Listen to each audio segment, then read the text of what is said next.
Të paktën rreth $12 miliard Shtetet e Bashkuara të Amerikës i kanë shpenzuar për Kosovën nga marsi vitit 1999.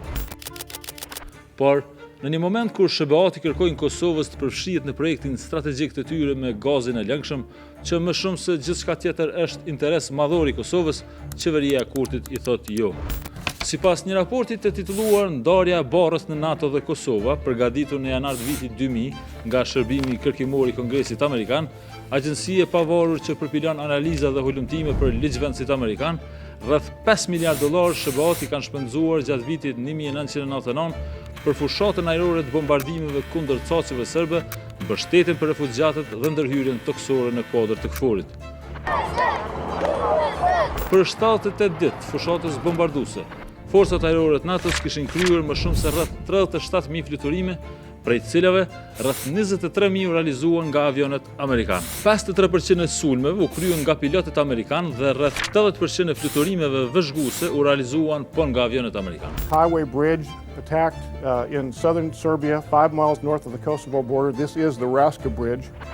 Rreth $1 miliard të tjera SBA-t i ndan gjatë vitit 1999 për mbështetje humanitare për refugjatët nga Kosova në Shqipëri e Maqedoni dhe për mirat e tjerë që u pranuan në Amerikë.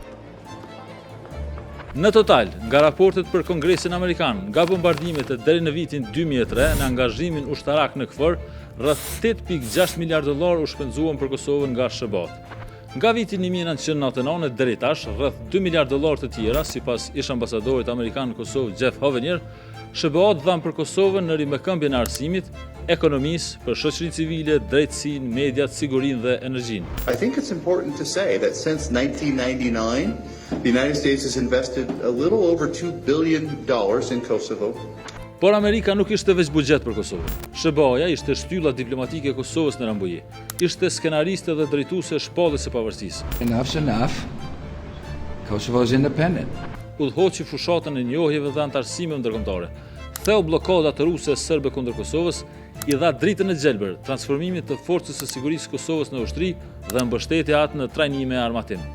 Dhe çfarë po bën Kosova në një moment të rëndësishëm strategjik për SBA-t? Kur ajo po dëshiron ta largojë ndikimin rus nga Evropa e Ballkanit, qeveria e Albin Kurtit ka zgjedhur t'ia kthejë shpinën.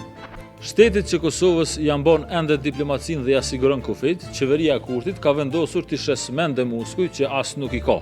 Në vend të rujtjes së aleancës së fortë, respektit ndaj mikut, investimeve në projekte të sigurta për të ardhmen, qeveria e Kurtit strategjike e sheh kolapsin energjetik dhe përmes tij tregtimin me kompani serbe duke harxhuar rreth €1 miliard import. Për 27 vjet, SBA-t rrotulluan çdo gjë për Kosovën.